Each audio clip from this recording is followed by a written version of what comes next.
Sekali peristiwa, Yesus menyampaikan suatu perumpamaan kepada murid-muridnya untuk menegaskan bahwa mereka harus selalu berdoa tanpa jemu.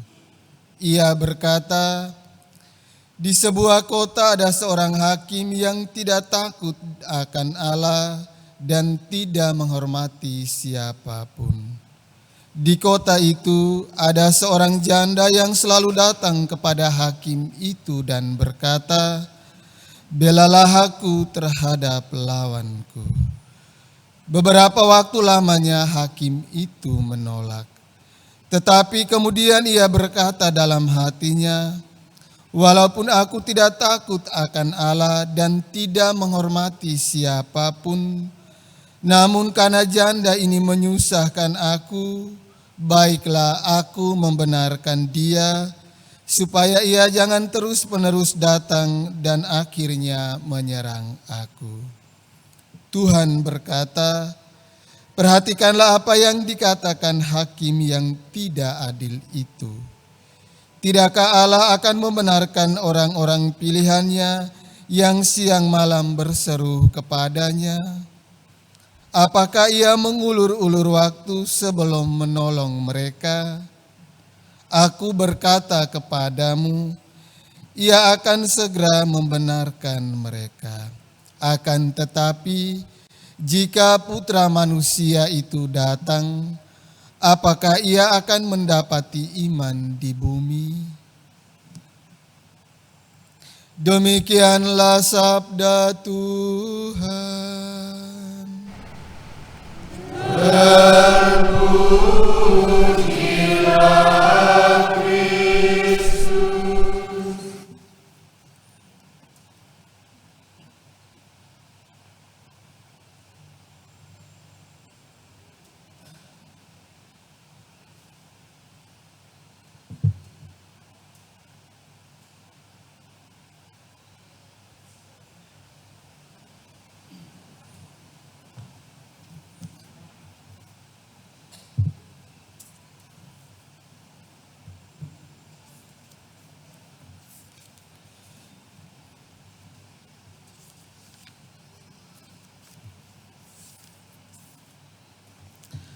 Para suster, opa oma, bapak ibu, saudara-saudari, umat beriman yang dikasihi Tuhan kita Yesus Kristus, kita semua yang merayakan Ekaristi Kudus di gereja maupun yang merayakan secara live streaming di rumah. Selamat pagi dan selamat hari Minggu untuk kita semua. Semua masih semangat. Puji Tuhan. Kalau kita sering membaca kitab suci, kita baca dalam kitab Kejadian, setelah Tuhan Allah menciptakan langit dan bumi beserta isinya, termasuk di dalamnya Adam, Tuhan memberikan tugas kepada Adam untuk memberi nama kepada semua makhluk hidup dalam menjalankan tugas dan pelayanan yang dipercayakan Allah kepadanya.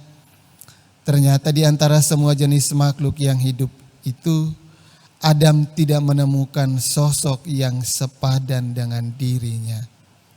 Dengan demikian, tidak ada kerjasama antara Adam dengan makhluk ciptaan yang lain itu.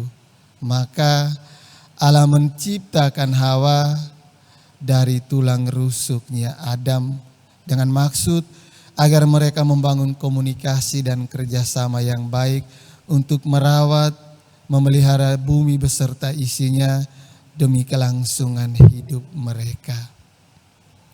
Itulah kerjasama manusia. Dengan demikian, kisah penciptaan mengingatkan dan menegaskan kepada kita bahwa kita manusia itu makhluk sosial.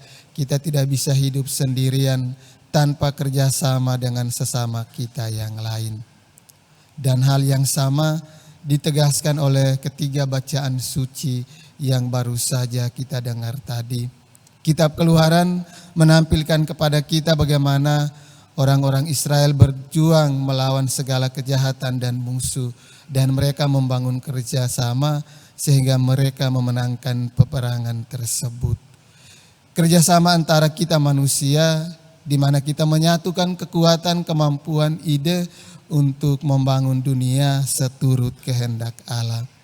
Lalu bagaimana caranya kita membangun kerjasama dengan Allah? Ditegaskan cara kita membangun kerjasama dengan Allah yakni lewat doa yang terus menerus tiada putus-putusnya.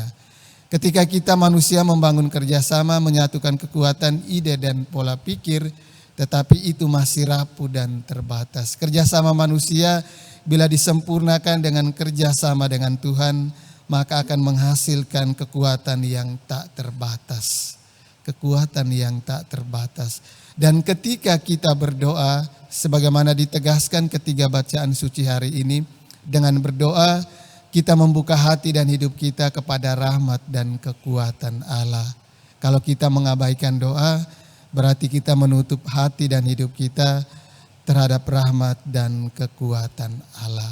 Oleh karena itu, lewat ketiga bacaan suci hari ini Tuhan mengingatkan kepada kita, selain membangun kerjasama secara horizontal, kita juga harus membangun kerjasama secara vertikal dengan Allah, pencipta dan penyelenggara hidup kita, pemilik kekuatan yang tak terbatas. Semoga lewat Ekaristi Kudus pagi ini dan juga lewat ketiga bacaan suci yang baru saja kita dengar tadi, memampukan kita untuk semakin erat membangun kerjasama dengan Allah lewat doa-doa kita, dan kita satukan dalam Ekaristi Kudus, sumber kekuatan dan keteguhan iman kita. Semoga.